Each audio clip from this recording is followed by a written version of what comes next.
my channel, The Fancy Hat Lady Reads. I am wearing one of my fancy booktube hats, and this is a type of video I've never done on this channel before, which is an unhaul. So you may have noticed that I took a sort of completely unplanned booktube hiatus over the last month and a half, and that is because of personal life circumstances. Some of you may have known my cat Jammy was sick, and she sadly had to be put to sleep last week. So for the duration of this unexpected, fast-moving illness where I was taking care of a sick cat and I was worried about her, I did not feel like I could come on camera and make bubbly, happy booktube content. I still kind of don't feel that way, but I want to have something filmed that I can edit and upload while I'm traveling for the holidays. And this is like the easiest possible video I could possibly film. And hopefully I will be back to more regular wrap-up type content in the new year. I do still owe you my wrap-up for the No New Release-a-thon that I hosted in October. However, if you are looking for that content, I will direct you to my TikTok where I did do little mini reviews of every book that I read in October for the No New Release-a-thon. So my thoughts on all those books are there. I'm at The Fancy Hat Lady Reads over there, same as here. I haven't actually gotten rid of any books since I moved into this apartment a few years ago, and that's fairly unusual for me. Usually I get rid of books in like small batches, giving them away, donating them in bags of other stuff in like very small numbers over time. So in the normal course of things, I don't ever get rid of like a huge batch of books at once. Except I sort of did when I packed up to move to this apartment. And then again, when I got here and I was sorting all of the books I had moved onto the shelves, I found more things that I was like, geez, I really shouldn't have moved this. I don't want to put them back on my shelves. And I thought I had gotten rid of all those books already, but then I found them in the back of my closet. So then I'm adding to that batch of books a number of things that I've read in more recent years that I don't care to keep. A lot of these I was hanging on to just because I never wrapped them up. They were for years and months that I was not on top of wrap-ups. And I finally come to grips with the fact that I'm not going to wrap up these books, especially the ones that I didn't like. So I'll tell you a little bit about them as I go through them to get rid of them. So first I have a couple of audiobook CDs. I know, CDs. But I bought these at used bookstores for very cheap. These are both YA fantasy. This one is The Reader by Tracy Chee, and this one is The Darkest Part of the Forest by Holly Black. I will probably never reread either of these books, but if I do, I would do it in print instead of on audio. I remember very little about The Reader. I found this rather unmemorable. I do want to say, though, that I've learned since I listened to this that the print edition of this book has some fun formatting things that would have gotten lost here. And The Darkest Part of the Forest is another one that I gave 3 stars, I think, at the time, although honestly, this one has sort of improved in my memory over time.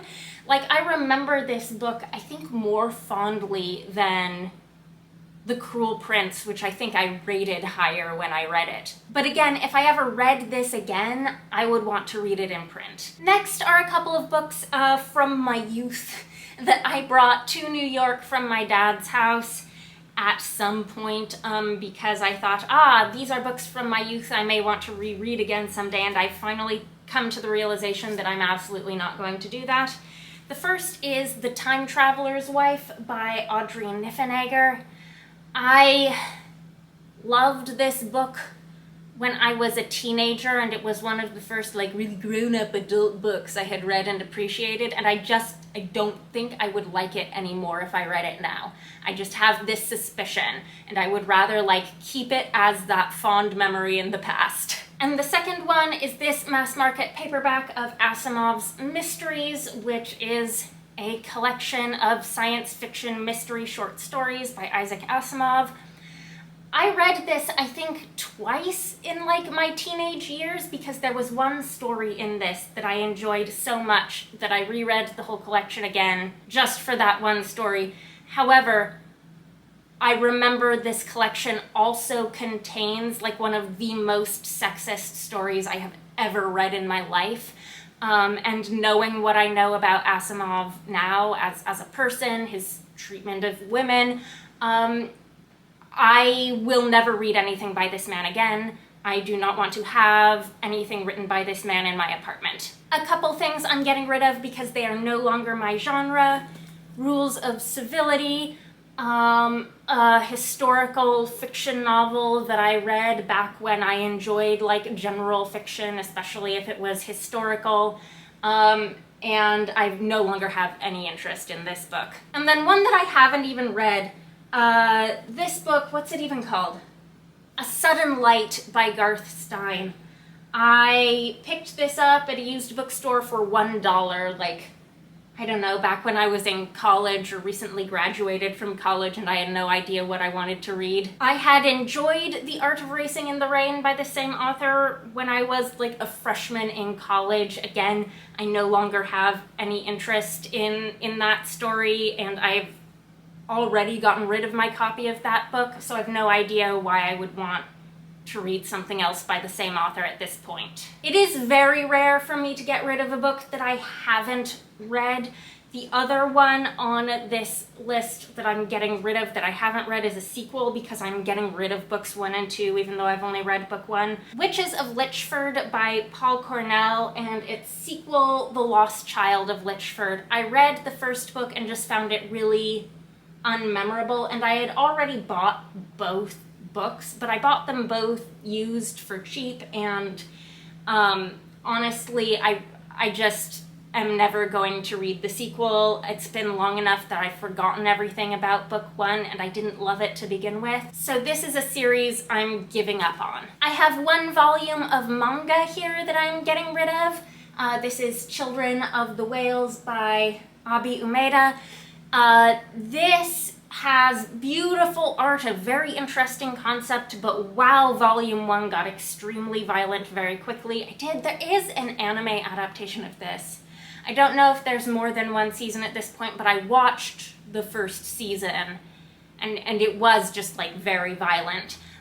So I'm not going to continue reading this series. And then this one may be a bit controversial, Tigana by Guy Gavriel Kay. This is the only book by Guy Gavriel Kay I've read, and it was one that I liked at the time. I gave it like 4 stars on Goodreads when I read it, and but then after I finished reading it, the more I thought about it, and the more I've thought about it in the years since, the more I take issue with how the women in this book were treated in the narrative. I'm never going to reread it, even though there are things about this that I genuinely liked. And it's huge. It was taking up a huge amount of shelf space. I'm not ruling out the possibility that I might read something else by Guy Gavriel Kay in the future, especially since, you know, he is still writing, and I would hope that his portrayal of female characters has improved over time, but I feel pretty confident getting rid of this one. Next, we are moving on to the stack of things that I have read but never actually wrapped up, and that was why I was holding on to them for this long. The first is Down Below Station by C.J. Cherryh, a science fiction novel that I rated 2 stars. I did not like this. There's a lot of story in this book. There are lots of different plot threads, lots of different POV characters. It is all just like so bleak though. And because there is so much going on, there was a lot that was actually interesting in it and a lot that I respected in it. But I finished this book actually feeling like I wanted to sit down and do like a 30-minute rant video about it, which I never did because I did not have the energy to wallow in the brain space of this book for like a video. I particularly thought that the way this book portrayed a humanitarian refugee crisis on a space station was just like utterly horrific. It didn't feel to me like the subject matter was treated with the level of sensitivity it deserved, and it felt like there was some amount of just shock value going on, and I didn't appreciate it. Next is A Curious Beginning by Deanna Rayburn, which is the first in the Veronica Speedwell Victorian murder mystery series. I buddy read this with someone. We had lots of thoughts about it. I gave it 3 stars. It was very meh for me. I think part of my feelings about this back in 2020 was just sort of the realization that I was becoming more and more of an SFF exclusive genre reader, and this just wasn't that. If you have any more specific questions about my thoughts on any of these books, feel free to leave them in the comments and I'll see what I can remember. Anyways, I wasn't unhappy I read this, but definitely not a series that I intend to continue on with. Next, this was a bit of a surprise for me. Pretty Monsters by Kelly Link. This is a short story collection that is the only thing I've read by Kelly Link. I think this particular collection is meant to be YA.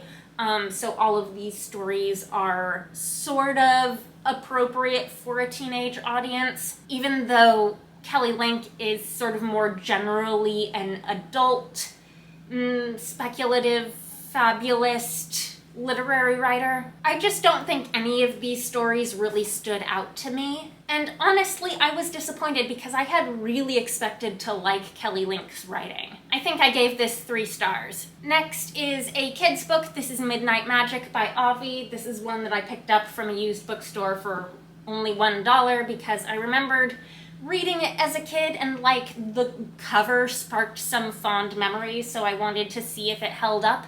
And my answer would be that yes, it holds up in that I would have no hesitation handing this to a kid today. There's nothing that feels horribly outdated in it, but I don't think this is the type of writing that holds up to adult readership. It's just not interesting enough. I will say this is also not strictly fantasy. That sort of spoils the whole thing, but the whole little mystery in this is whether or not the thing that is happening is actually magic or if it's a hoax, and I think it turned out to be a hoax. So this is meant to be purely historical fiction, and just the portrayal of history is nowhere near sophisticated enough for an adult reader reading historical fiction, you know? But still, I think this would be fine for kids. Next, I actually don't remember if I ever wrapped this up, but I don't think I did. To Be Taught If Fortunate by Becky Chambers, and this is sad because I generally really love Becky Chambers,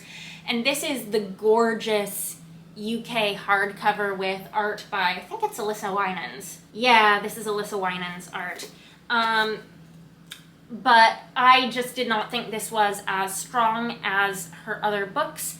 I think a lot of people agreed with me on that. I think the best part about this book was all the science. The characters didn't really resonate with me though, and the way their stories were told didn't work for me, and then I didn't feel the way about the ending I think I was supposed to feel. The good news here is that I have someone I can re-gift this to who I know is interested in it, so I won't be just giving away this beautiful UK hardcover to a thrift store.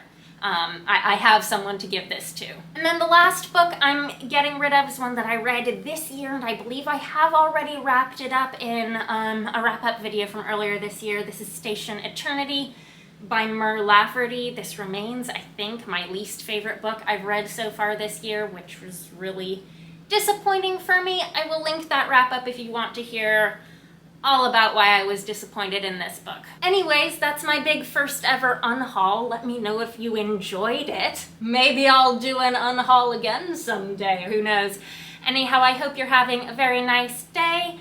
I will hopefully have one more video out before the end of the year, and that will be my anticipated releases for the first half of 2024, but I will have to film that while I'm traveling. That is all. Bye for now.